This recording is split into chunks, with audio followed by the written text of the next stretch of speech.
Welcome to Tales from the Bridge. Richard Morgan's on the show today. Kevin and I sat down with Richard and had a great conversation. He is such a fascinating person, and we talked for a long time, so we couldn't get everything in here.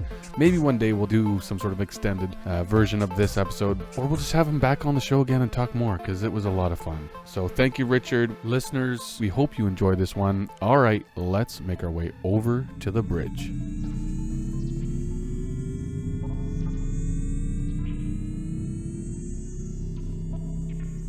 We're very happy to have Richard Morgan with us here today. Richard is the author of 10 published novels, including Altered Carbon, a novel that won the Philip K. Dick Award in 2003, and was made into a popular series on Netflix. Richard expanded the Altered Carbon series to include 2 other books, Broken Angels and Woken Furies. This series follows an anti-hero protagonist who is a private eye soldier of fortune that slips into different bodies using consciousness uploads and downloads. Richard is also the recipient of the Arthur C. Clarke Award for his book 13, about a genetically engineered protagonist coerced into bounty hunting. In addition to his novels, Richard has worked on video games and graphic novels for the Marvel Universe, and we're so pleased to have you here, Richard. Welcome. Thank you very much. That's great. Yeah. So how are you doing? Yeah, pretty good. Like we were saying before the start. It's that time of year. You know, the days are lengthening. There's more light in the sky. It's nice. I've got a new novel that I'm barreling towards the finish of. So you know, feeling pretty upbeat one way or another. Yeah. That's great. Yeah, why don't you tell us about that novel? Yeah, I'm not going to reveal too much because it's been a pet project for a little while. I was writing something else. I was writing a sequel to the last published science fiction novel that I have out called Thin Air. And I was writing the sequel to that, and I stalled quite a while ago. And I kept trying to restart the bloody thing, and I should have known better because, you know, I know how these things work. But anyway, after flailing around and desperately trying to get it back on track, and I'm like, you know what, just isn't going anywhere. It's not working. And at the same time, I've been having these sort of dream images of something that had nothing to do with, you know, what I was writing at the time.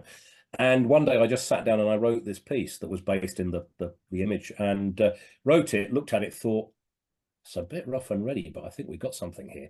And sat down and banged out the first chapter to go. I thought, right, well, that's a prologue. I banged out the first chapter as well. And the more I looked at it, the more I was like, oh, I really like what I can do with this. And I knew within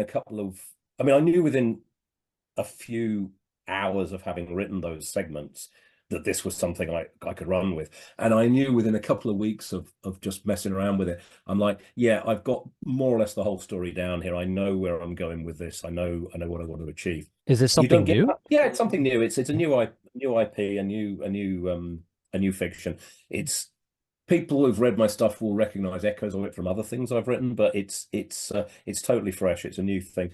And yeah, and none of the problems I'd had with the sequel to Thin Air were apparent. And I think it's because I started writing the sequel to Thin Air without really thinking about it. I just like, I've got a protagonist, I've got the scenarios, I'm good to go here. And I started writing. And what I've written, I mean, I like what I've written. It's good work, but it doesn't yet have an engine. It doesn't yet have a heart. And I say and what I realized after a while, and again, this is going to sound strange, I think, to people who don't necessarily write, but I just realized that I had no idea what I was writing about.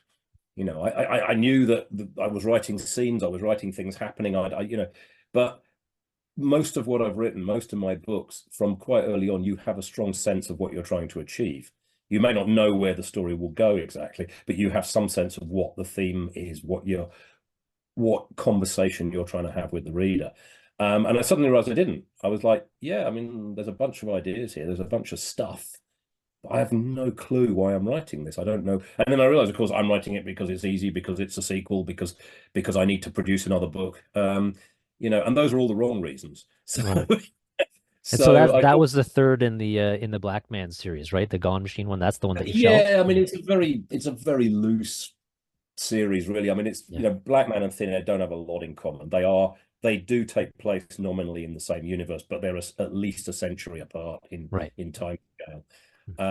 This is a very direct sequel to Thin Air, and it will get written. I mean, I've put a blog post up about this on my website. It will get written, but not right now because I have to work out what it is I'm trying to do with it first. But in the meantime, this one is bombing along. It's really, I'm having a lot of fun writing it. It's really fun and powerful, and I think it has something interesting to say. So yeah, that's where I am at the moment, and hopefully be done in a few weeks with that. How challenging is it to write a sequel to a book that came out years ago, before the last 4 years when we've had so many changes? Is this one of the challenges? No, not really. I think, to be honest with you, I know a lot has happened in the last 5 years, but I don't think any of it has come out of left field. I think all the things we are actually we're worrying about now were, clear and present dangers. But a while ago, we knew that Putin was a sociopathic madman, who was nibbling away at the borders of what he perceives as his territory. We knew that Trump was a clear and present danger who wasn't going to go away just because he got booted out. And there's this sort of rise of atavistic populism everywhere. That wasn't new when I wrote. To be honest, it wasn't new when I wrote Thin Air. I mean, Thin Air came out in 2018. We'd had 2 years of Trump and 2 years of Brexit by then. So I don't think anything that's happened since is new. It's not new in the frame. It's stuff that was already, I think, part of the zeitgeist, and it's just things have got worse because there doesn't seem to be anybody in the right in positions of power and influence who's actually thinking straight and going, right, well, we need to do this in order to put the brakes on here. But same as it ever was. I mean, I don't think I think that's history. If you look back through through the way things happen geopolitically. So no, that wasn't it. It was and also both these books, Thin Air and Gone Machine, the sequel, they're both set a couple of 100 years from now. So there's no sense of a hangover from what we're going through now. I mean, there are ghosts of the same issues arising. There's the protagonist in the first book, in Thin Air, is dealing with a lot of things that you recognize. You pick up the book and you go, oh wow, 200 years and nothing's changed. But no, it wasn't that. It was just literally, I was like, well, what is this book about? Because the first book, Thin Air, was very, very much about this kind of Death Watch Beetle rot at the heart of the tech bro Mars colony dream. This idea of we're going to Mars, and the whole sort of Elon Musk enthusiasm thing. And it was really about, well, all right, so let's say we go, and let's say it isn't incredibly difficult to colonize another planet. Well, we all know it will be, but let's assume that it can be done. What then? And so the book Thin Air is about what then. Well, what then is that if you don't sort out the problems that you have on Earth, those are going to follow you wherever you go. So you colonize a new planet, but if you will take with you the same dysfunctions and social ills that you had before. And so yeah, Mars, the Mars colony, no spoilers here, I think, for anyone who knows my work. In Thin Air, the Mars colony is a shithole, and it's full of unexploited workforce and corruption writ large, venal public servants and corporate power run amok. And it was very clear that was my target. Whatever the story was, it was like I wanted to frame that and say, for fuck's sake, guys, the fact that we can get in a rocket and go there doesn't solve any of these problems. And then when I started Gone Machine, I was like, well, I've got the same context. So there's a sort of hangover there's a similar political critique lying around, but you can't really write two books saying the same thing. And so it was like, well, what am I trying to say in this one? And yeah, I had no idea. I have no clear sense at all. So and that's if you've got the wherewithal to do it, which luckily I do, that's the point at which you bail. You pull the plug. You go, no, that's not this. This ain't it. And I say I've got two very, very sort of long-suffering and lovely editors in New York and London, and they've just been brilliant. They've sort of supported me and let me get on with it. And when I fronted them with the new stuff, they said, "Oh, well, whatever lights your fire. Go with the thing that is that you've got the passion for, obviously. And they've been brilliant. That's good to hear. Nice to have that support. And I think you're right. Like we hear from folks who come back and forth to different series, and that seems to be the way of relighting those creative juices. Um, and did I hear you say that this new work could be nearing completion in a few weeks, or did I mishear that? Oh, I had made a sort of rash promise that I could deliver it by the end of January, Oh, and wow. that what with Christmas and various other things going on, that was just wasn't going to happen. But I Mhm. mean, no, I am well into the third act now. We've had the sort of end of Act Two downturn. We're picking up speed in the third act, and it's really a question, I think, of how much flesh I want to put on the bones of the third act, because in theory I could get it done in another sort of half dozen chapters. I'm not sure that would serve the story well, so I'm retrenching a little bit. But no, I mean, we're talking weeks, not months. Wow. It's imminent. Yeah, well, I say I'm feeling great about it. Yeah, that's exciting. Does it have, can I ask about the new work? Is it the same kind of world? Are we cyberpunk kind of No, no, it rough and absolutely no, it absolutely isn't. It's something very retro. I realize what I want. I want to have a look at what's gone wrong, here in the last 20 odd years or less. And I think what's gone wrong is that the civilization that is Western, for want of a better word, has just lost faith in itself. It's lost a coherent understanding of itself and what it stands for. And the problem with that is people get confused. If you don't have clear parameters on, well, this is what we believe, then everything starts to fall apart. And the problem is that even now, I mean, if you go online, you stick your toe in the acid pool, what you find is a huge number of people yelling about what they're against. But you don't hear many people talking about what they're for. And there's that basic failure to understand, values.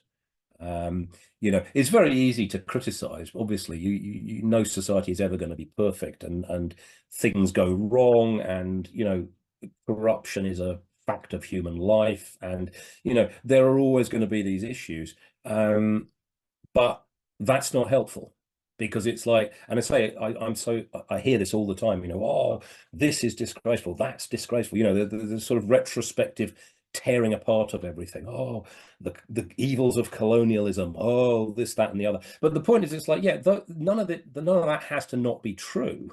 And obviously you've got a problem, especially in America, with people who don't want to think about that. They don't like the blemishes of history. But that can still be true, but you can still stand there and say, well, honestly, though, this is not bad. We've made a not bad fist of civilization here. This looks like it's got legs. It looks like, rule of law, democracy,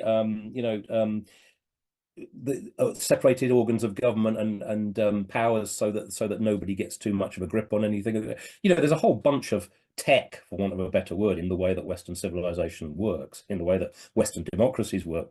And I don't hear anyone defending that. I don't hear anyone saying, well, I'm in favor of the rule of law. I'm in favor of a democratic accountability within a parliamentary democracy or thereabouts. That's the thing. We all know what we're against, but that's Mhm. fucking easy. I mean, Yeah. all slavery bad. Yeah, no shit. But how do you write a Um, story about that? Like, how does that work its Well, way I'm, into I'm, story? I've, what I'm doing is I'm taking a different time period. I'm really sorry to be sort of anti-spoilery about it, but I don't No. want to Oh, let of go course too much. not. Yeah. But I'm taking another period of history Hmm.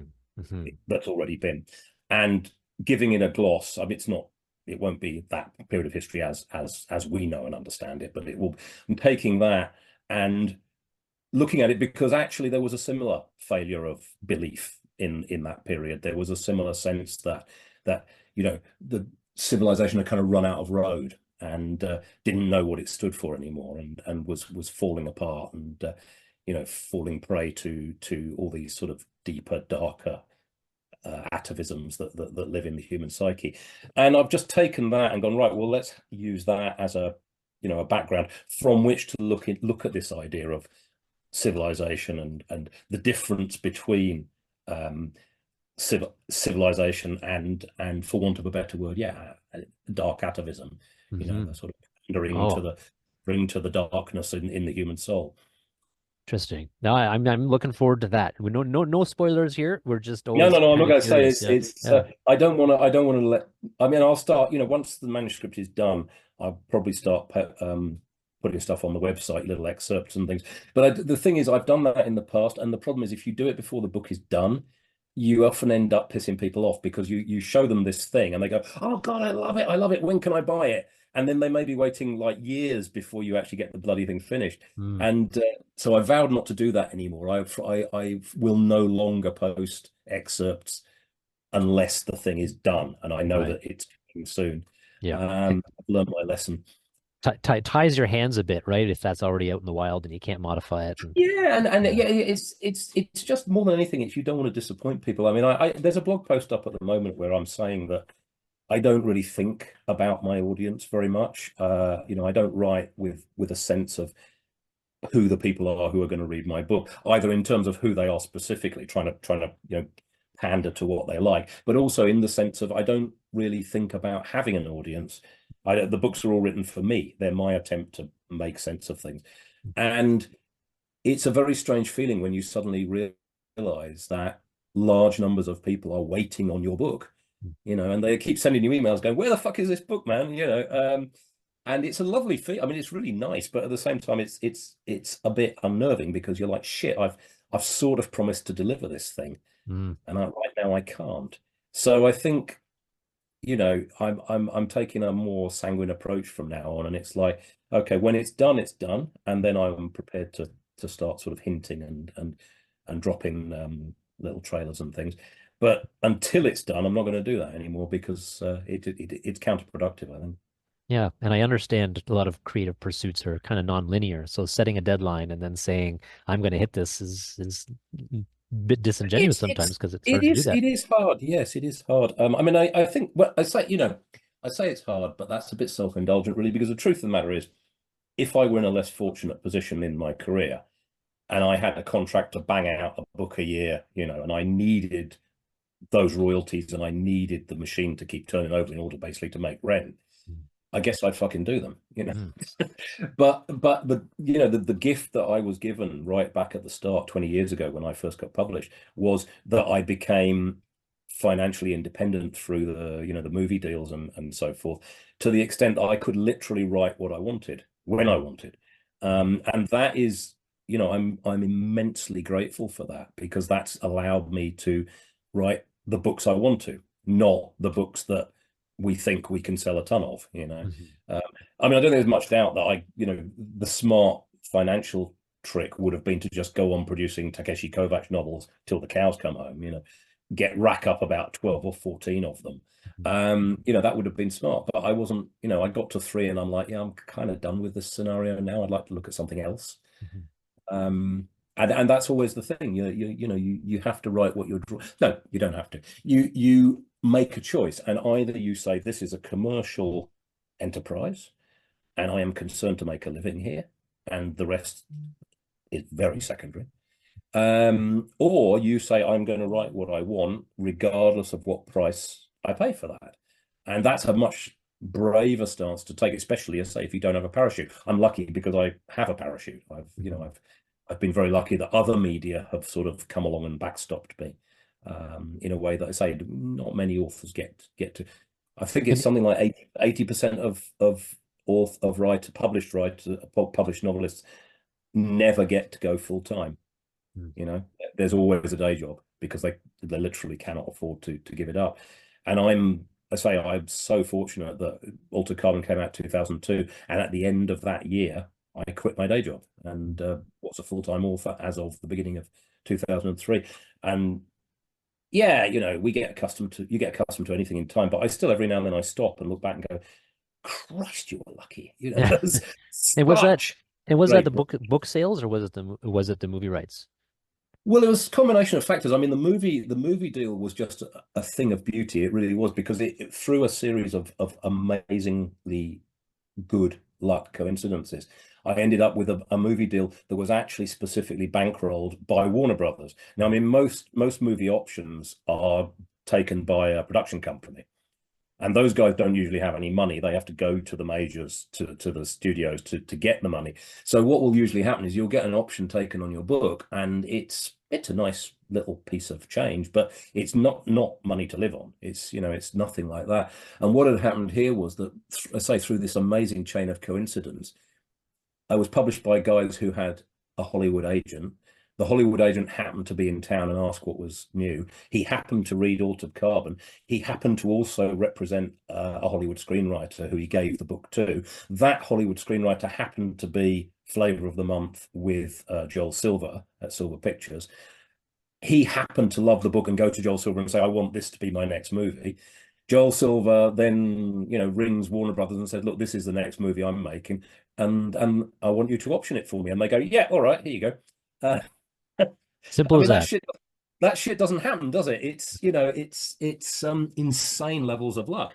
And the thing is, when Warner Brothers option something, they're not messing about. So I went from making, from not making any money from writing at all to suddenly having this huge check come crashing through the roof.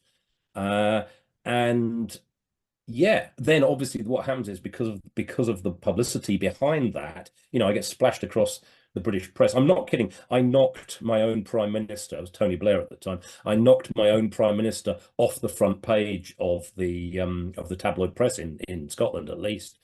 I was there. Scott's prof nets 1 million film deal. It was insane. And then, of course, what happens is people go, oh, right. And so they review the book. And so because the book gets traction, it sells. And I guess that I probably sold a shitload more books because of that than if it had just come out. I got good reviews in the sci-fi press, and that had been about it. Yeah. Warner Brother, or that deal then turned into a little bit of time, and then eventually a Netflix series, right? So there's some twists and turns. And can you talk a bit about that? No. I mean, what happened was Warner Brothers took the option, and I thought, when that happened, and when I saw the check they sent me, I'm like, okay, so they're going to be making this movie pretty bloody soon because this is an insane amount of money. And but it wasn't. I mean, they, for 7 years, every 18 months, they sent me a new check. And it was just, I'm like, guys, this is costing you a lot, because it's not a lot of money by their standards. But it was I couldn't believe that they would just keep sending this money out. And of course, after 7 years, I think someone at Warner's finally caught on and went to Silver and said, whoa, hang on, look, what's going on here? And at that point, the option, they didn't renew the option. But I'd had 7 years of that living out of it.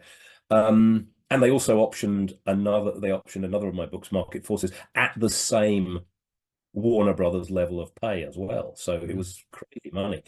7 years later, that evaporated. And at that point, this was when I found out that Lita Kalogridis had always been a fan of the book, had loved it from the moment it came out. And she'd actually tried to option it early on, but she'd missed the boat. And she apparently went to my Hollywood agent and said, look, when Warner Brothers let it go, because they will, because they don't know what they've got here, they have no idea how to handle this, then ring me up and I will option it, no questions asked, the moment it becomes available again. So she took it under option, and again, as I said, it was a nice piece of change, but it wasn't living money. And then I'm trying to think, that would have happened in like 2011, maybe 12, something like that. Yeah, and then it took a further 4 years before they set up the deal at Netflix with Skydance and so forth. So the wheels grind very slowly. In the meantime, I was working in the games industry, so that had sort of filled that gap in my revenue stream. And then, of course, the Netflix thing burst, and when it burst really, really huge. So yeah, insane luck. I'm insanely lucky, Well, I mean, it sounds like it, but also there's an element of making these things happen as well. Luck plus opportunity and preparation meeting together, right? That's what they say is, with the Netflix series, you're listed as a consultant on that. Can you talk a bit about what that actually means? Yeah, I mean, Lita's a big fan of the book. I mean, she loved the book, and she wanted to bring me in as complete a way as possible right from the start. Now, that said, I have no training in screenwriting. I've done it a bit, but I have no training in it, no qualification. And so her approach was basically, you're an honored guest here, and we would love to know what you think. And so she would consult me all the time. And I mean, in the early stages, the first sort of year or two before the year before the show actually started shooting, she was sending me everything. I mean, she was sending me casting reels, she was sending me scripts, she was sending me ideas for actors to fill the roles. And there was this lovely sense of, we really want to know what you think. But obviously it was tempered with, I mean, I even did a little bit of script work on, she sent me a script and said, I'm not really happy with the way this is looking. Do you want to have a go at fiddling around with it? And I did. But all of this was always tempered with the understanding that you're a guest here, but we're doing the work. And so, if I suggested something, she'd come back and she'd go, that's a really good point, actually. All right, yeah, look, I'm going to go and talk to the writer's room and we'll see what we can do about that. And, and then I would see that get reflected back in later drafts. Other occasions I'd say something and she'd go, okay, thanks, Richard. That's really interesting. And she'd go away and that'd be it. I would never hear anything about it again, because obviously she's like, yeah, no, we're not doing that. And that's the thing. It's, as I said, honored guest, but with the proviso, we're making something here. You, with the greatest respect, don't know how to make this thing we're making. So Right. we will be taking your advice with a pinch of, professional salt. And it looks like there's a pretty large writing team there. I think I saw something like 16 different authors on some of the episodes, or there were a number of credited authors on those. Yeah, no, I mean, there were a lot of people wrote Yeah. on it. I mean, I think the writer's room changed, not entirely, but there was a big change in the writer's room with season 2. So you've got the writer's room, all the names who were in the writer's room for season 1, and then you've got the season 2 people as well, which wasn't a complete change, but it certainly brought in a whole lot new of other new faces, because people move on, and other projects suggest themselves, people step away. So yeah, there were a lot of different people working on it. That is for sure, yes. You were quite happy with the series, from what I can tell. Did you watch it and think, oh, I wouldn't have had it look like that, or did it look the way you wanted? Did it feel the way you God, wanted? it looks pretty much as if they've been in my head and taken out, what's in there. I mean, I don't think it's any surprise to anyone who reads the book that I'm a huge Blade Runner fan, and so there was that standard sort of cyberpunk thing going on there, and obviously they were mining the same sources when they thought about the art design and so forth. So there are large portions of that show that look exactly the way I imagined it. I mean, absolutely exactly. There are a few that aren't. There's quite a lot of stuff going on in the forest in one episode where Takeshi is off with the with the Quellists, with the revolutionaries and stuff. So that wasn't anyway in the way that I'd envisaged it. But then again, the interesting thing is that a lot of what was in the show it's mentioned in the book, but it doesn't get a lot of play because it's background. And so one of the other things that I loved seeing was the way that Lita and her crew took things that I had really just mentioned in passing and took them and then extrapolated them, unpacked them, go, right, what can we do with this? I mean, a case in point being Tristan Ortega's family, and this fantastic thing where she puts her grandmother in the body of a gangbanger who's been busted at the police station, so that she can take her to Day of the Dead celebrations with the rest of her family. And there's nothing in the book about that. There's just a mention that Tristan Ortega's grandmother was a cop, and so somebody went, well, wouldn't it be cool if we did this? And my God, yes, it was cool. I saw them shooting those scenes, and they are absolutely brilliant. I mean, this guy who has been, he's already playing this hard as nails sort of Russian mafia type gangbanger, and then he snaps into this softly Hispanic accented, abuela, and it's just bloody beautiful. I mean, it's a thing of beauty. It really is. So, again, very often they'd run with things that I hadn't used or thought of, or they'd run with them in directions that I hadn't thought of. And the end result of that was something so beautiful in its own right that you'd feel like a real, you'd feel really churlish to go, oh, well, that's not the way I imagined it. So You're right about the world being something that lends itself nicely to kind of the Blade Runner-esque visuals, etc. And you can really take that down a fairly far path, and I think they did in terms of the scenes, and I think they spent a lot of money on this. It was at the Oh, time I think one of oh, the highest budget shows. it was maxed out budget. I mean, basically, they went to Netflix, Lee Calabrides and Skydance as well. They went to Netflix and they pitched this, and Netflix just went, yes, yes, yes, have the money, whatever money you want. And it was insane. I mean, Joel Kinnaman's on record in a few interviews, sort of saying, look, this is not TV. This is 10 hours of cinema quality filmmaking, and absolutely the whole. I'll tell you, one of the happiest days of my life, outside of basic stuff like birth of my son and all these kind of things, but one of the happiest days of my life was when they sent me the initial trailer for the show. I don't know if you remember, it's got a Nine Inch Nails soundtrack. This is the beginning, and I watched it. It's like 2 minutes long. I watched it and I'm like, oh my God, all the hairs stood up on the back of my neck. And I'm just like, oh my God, yes, that's it. That's what I'm talking about. And honestly, nothing much that's happened since could, condemn that. I was so pleased with it. Well, and the visual appeal of the world, I think, also lends itself to different medias. And you've done a graphic novel or been a part of a graphic novel, Resleeved, Altered Carbon Resleeved. Can you talk a bit Mhm. of let's start talking a bit about some of your graphic novel work. So first of all, let's look at the Altered Carbon graphic novel. What's that all about? Oh, right. No, I mean that was something that Dynamite came along and they just said, look, we'd like to do some Takeshi Kovacs graphic novels. Are you up for that? Okay. So I agreed to it. But I mean, again, I was very much an advisor on that. They had their own writers, they hired their own writers, and then they would basically just show me the scripts and let me comment. And I had a really good collaboration with both writers. They were great. I would sort of come in and say, yeah, this is not really science fictional enough. You're going to need something more sophisticated here or whatever. Or, and they were great. They were really good. They were really collaborative. They really listened. And so what you're getting in those two stories, they're not mine. I didn't write them. But what you're getting is there's a lot of input of mine that's kind of modified the flow of the story and the texture of it, maybe. Got it. And But that was, you've done other sorry. graphic novel work too, right? With Marvel? Yeah, I mean, again, it's a skill I acquired because Marvel, this is one of these crazy things about success, right? You have some success, and suddenly everybody is mobbing you, trying to give you more.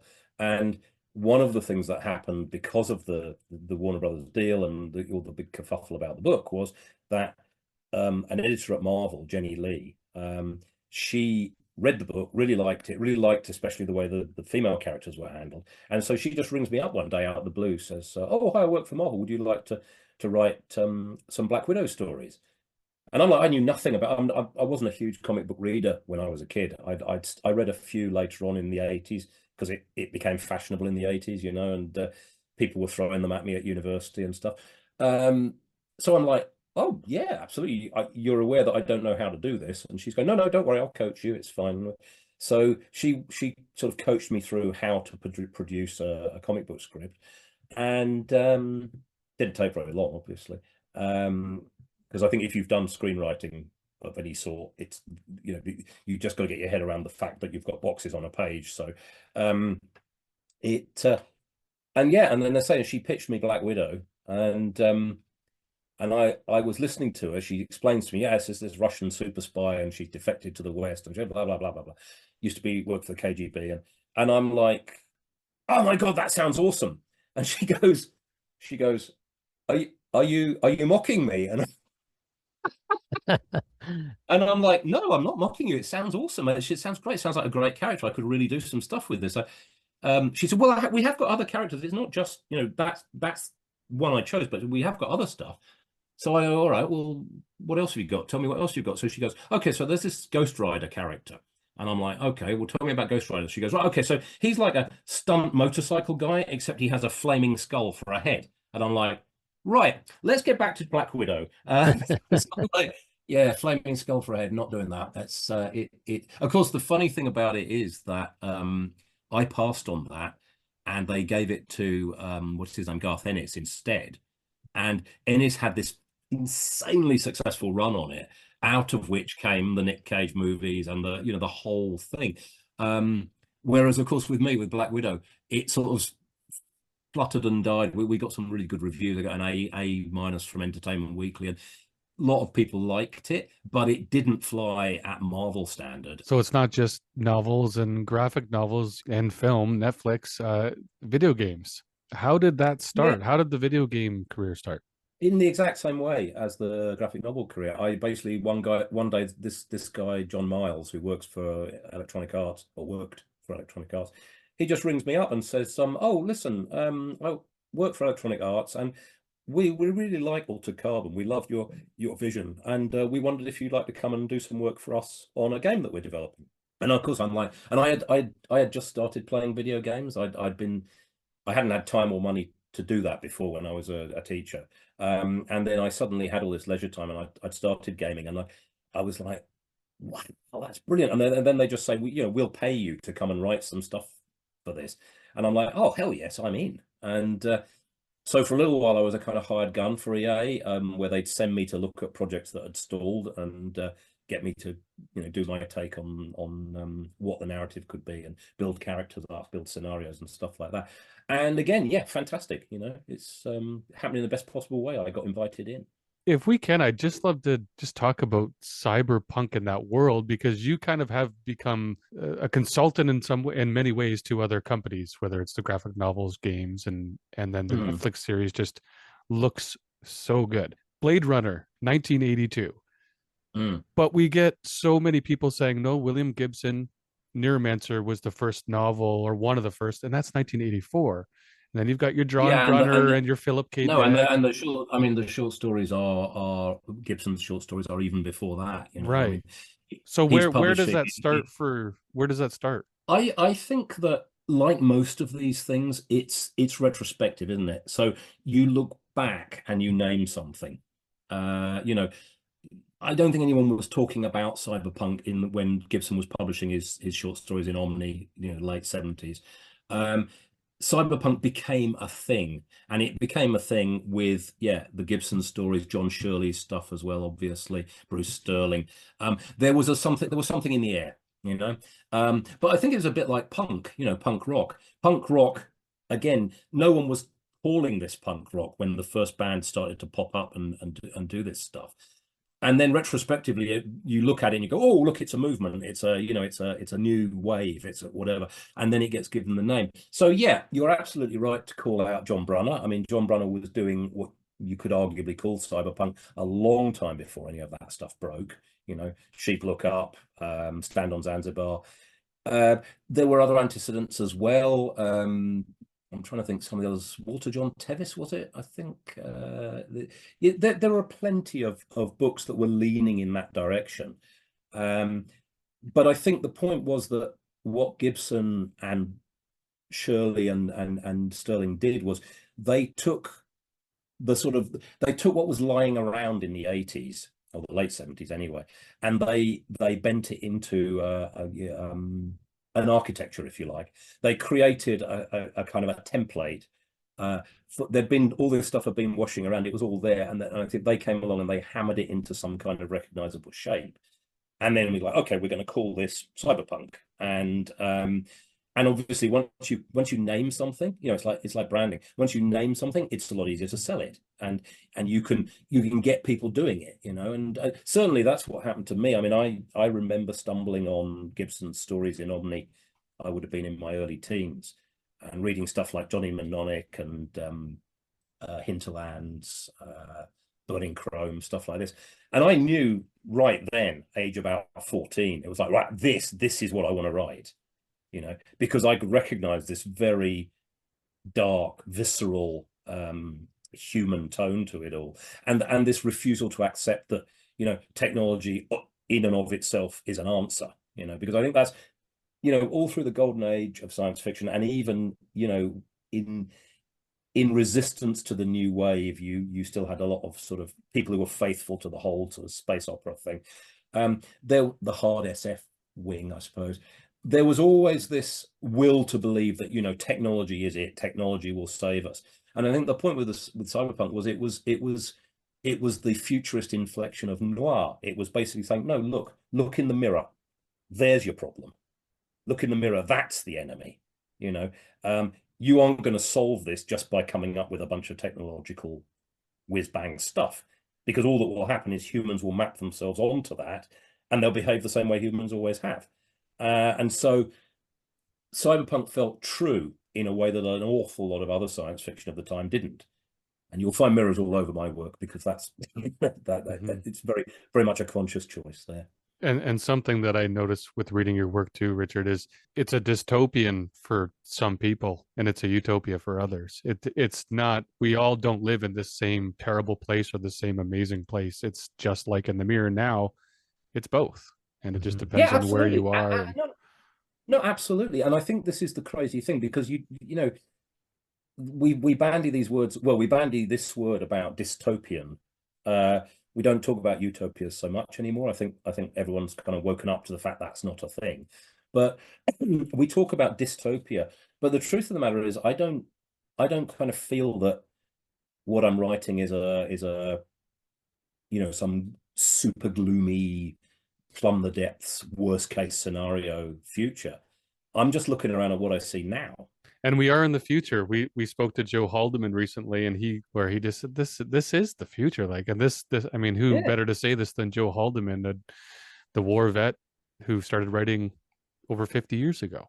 And he said, Yeah, no, no, it's absolutely. here now, and this is where we're at. And a lot of us don't want to recognize that. We think the future is still coming, and obviously, and to use the words correctly, of course it is. But that future that we were writing about a long time ago and reading about, that is here. Yeah, absolutely. And in a way, you know, it's slightly depressing, because you think, you know, you look around at policymakers today and you're like, Jesus Christ, guys, where were you in 1980? Were you not reading Gibson? You know, could you not see this coming? Yeah. The problem, of course, is that you know, we make very little impact. You know, writers, especially writers of genre. You know, and it's I find this very frustrating generally, when people just don't want to look at that, or you know, they'll read something by me, for example, and they'll see something like that. They'll be shown something like that, and they'll recoil from it and go, "Oh, it's horrible! I don't like it." And it's like, well, I'm sorry, but you know, that's not. I didn't make that up. That's But that's borrowed punk rock. That's punk rock. That's what, as you well. know, As well, Or yeah, cyberpunk, or cyberpunk. Honestly, but yeah, and that's what it techno-realism, all right? that's what it all yeah. represents, really. That the mirror. Do you remember? There's a not a very good movie, actually. Although I quite like it. There's a place in my heart for it, even though it's not very good. There's a movie called Year of the Dragon with Mickey Rourke in. And it's about he's a cop fighting crime in Chinatown in New York, I think. It's worth a look. I mean, it's very dated. It look very dated now, but there's a great bit, because he's a Vietnam veteran, and he's got a few issues because of that. And he's sitting talking to his, is it his, I think his father-in-law, who is also his commanding officer or something. And he's saying, you fucking guys. He said, you know, we went through World War II and Korea, and we fucking came home and we fucking fitted in. All right. You know, and it's like, yeah, that's probably accurate, in the sense that they weren't given any other choice but to fit in. But I was thinking, yeah, that's the point. All that trauma that was covered up, you know, would have exploded in unexplained deaths, domestic violence, drug addiction, all these things. But they would all have been under the cover. You know, no one would have been looking at it. And now with the Vietnam War, of course, there's this. Every now and then, someone will do a report where they'll say, "Oh, you know, twice as many veterans of the Vietnam War have taken their own lives than actually died in the conflict." You know, and there is this broad understanding of the damage that was done as a result of that. But we're still not really seeing it for the Second World War, for Korea, for you know, for all that stuff as well. And I say, I just think it's curious, especially since the First World War does seem to have taken. You know, we do seem to have quite a realistic sense of what the First World War was. We're prepared to accept the horrors of that war. And then for the Second World War, for I don't know, there's a sort of squeaky clean job's been done on it. And I say, it is curious. It is curious. So revisionist history is a pet peeve. Revisionist futurism, I think, sounds like may also be one of your a pet peeve, perhaps. And No, um, I'm just a grumpy old man. Come on, no, I'm no, 50 no. years I think old, you know. I think a lot of people would have a very similar viewpoint to you, Richard.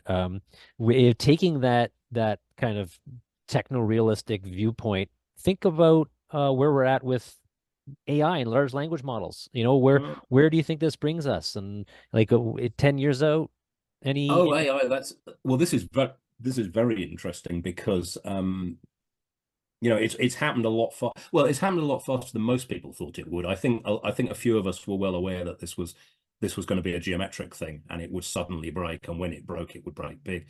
Um, but again, with AI, I think what's very interesting about it is it's in a sense, it's like a lot of the technology, the ICT that we've developed in the last sort of two to three decades.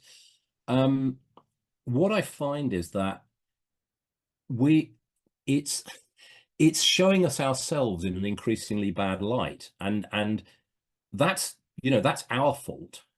You know, we are, you know, there's been all this interesting thing about how AIs are getting programmed to be, you know, to be racist, or at least to be subtly racist, you know, because the way they're programmed, you know, they're programmed by people who have foibles and predilections and prejudices, and those then get fed into the AI as well. So the AI then comes with those pre-installed.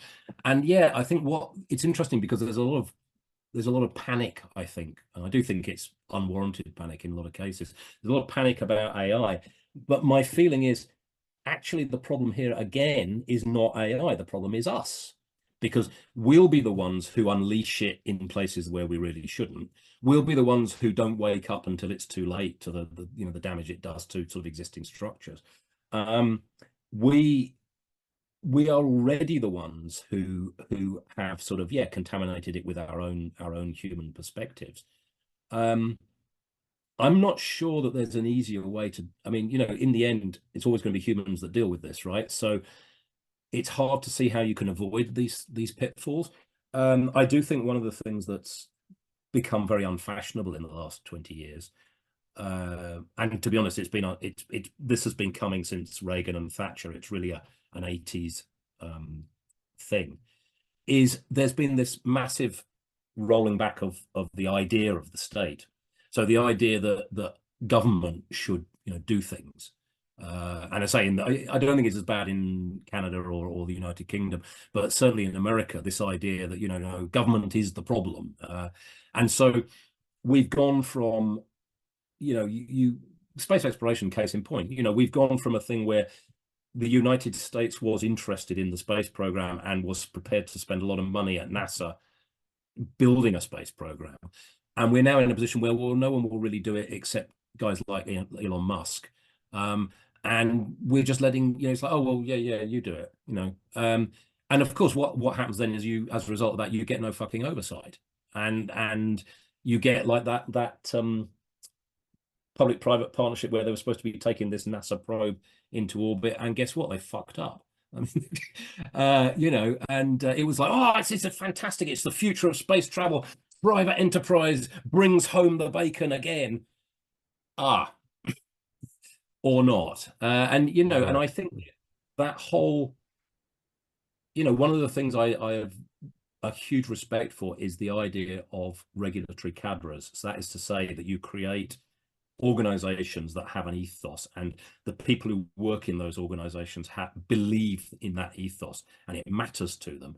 And so when they do things, they're doing it because of who they are and what they're a part of, rather than they're doing it because it's their job. And I think that's become unfashionable now. I mean, in fact, the only place you really see it spoken of, you know, openly, I guess, would be like, you know, with the military, with the American military. Everyone talks about how, you know, these guys, they go into the military, they're not going into it for the money, they're not going into it for the glory, they're doing it because they believe in this ideal of serving. Now that should also be true of enormous number of other public servants. I mean, that should be true of teachers, that should be true of doctors and nurses. You know, that it should be true at all sorts of levels in society. And we are dismantling this apparently as fast as we can go, you know. America being the template, but it's happening elsewhere as well. You see it everywhere. You're certainly seeing it in my country. And that's the problem, because you need oversight. You need people whose primary allegiance is to a code of conduct rather than anything else. And again, we're back now with atavism, aren't we? This whole thing of we've ended up with a situation where people don't actually care about the rules anymore. They just care about winning for their side. So the Trump phenomenon is obviously the most obvious one. It's almost like, as a species, we've had sort of 50, 60 years of behaving sensibly, and and trying to regulate ourselves and our appetites, and then we're bored with it now. It's like, we're kind of fed up with behaving, don't like the rule of law, it's boring. Let's why don't we just go back to what we were doing before? What were we doing before? Well, lots of slaughter, really. And yeah, that's where we are now. I mean, there's the war in Ukraine is a case in point. It's absolutely an atavistic war. It's the war of a man and an ideology that is based on blood. I mean, this is the hilarious thing. I'm not hearing nearly enough commentary along these lines. I think that the Western press is, I don't know what the fuck they're playing at, but Putin is Hitler. It's a direct map. Why is he invading Ukraine? Because the Ukrainians are bloody Russians and they should get with the program. I mean, it's the exact same rhetoric that Hitler used when he was stomping across Europe back in before the dying days of the peace before the Second World War. But I think what's very interesting about it is that it's atavistic. It is this blood. We are Russians, and rather than, well, no, but rule of law says you're not supposed to fucking invade other people's countries. That's out the window now. That's not even that's not even an arguing point, apparently. It's if you have the power, you can take that power. It's the rule of law is secondary to whether or not you have that power.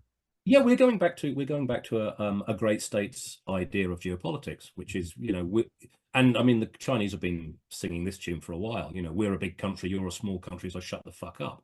And unfortunately, again, there is a bulwark against this, because the Western world is not operating according to that principle, at least not on the surface. I mean, again, you can have a long conversation about American foreign policy and what was really going on there, but the point is that the idea of a rules-based order, the idea of the rule of international law, the idea of you don't get to swagger about just because you're big enough. That is a key tenet of how Western civilization is supposed to work, and we've lost faith in it. I don't hear anybody shouting about that. I don't. It's not cool. It doesn't have a big posse right now. It's not cool. Yeah. Exactly. It's not cool. It's not emotive. It's not. A well-run society is actually quite boring, because it's right. A bunch of bureaucrats and people making sure everything runs smoothly. And yeah, it does sometimes feel like, we're bored of that. Why don't we have? And maybe that's what it's going to take. Maybe it will take a generation of horror, of wars and destruction and death and privation, so that we wake up again after it and go, fuck, no, actually, that's a bad idea.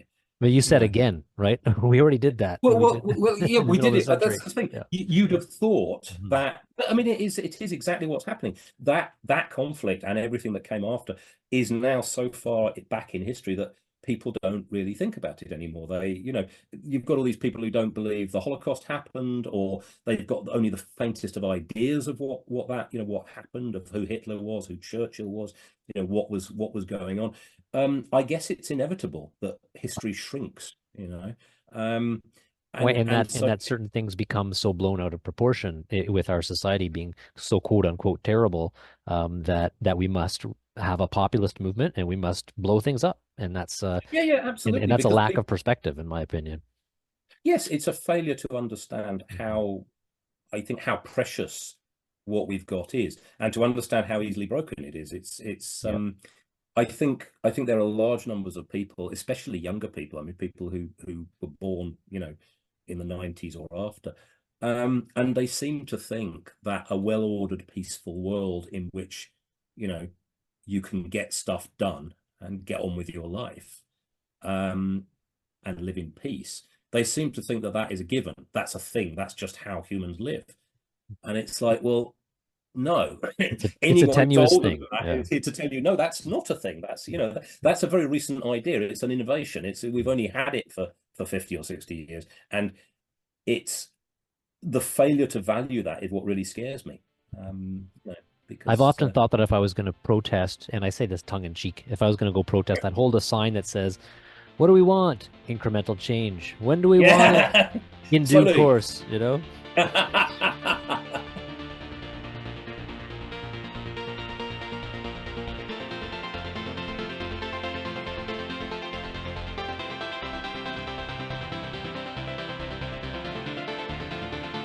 That was awesome. Thank you, Richard. Can you imagine if we got Peter Watts and Richard on the show together? Maybe. We'll see what happens down the road. Thank you for joining us today. We hope you enjoyed this episode. We really appreciate you. Until next time.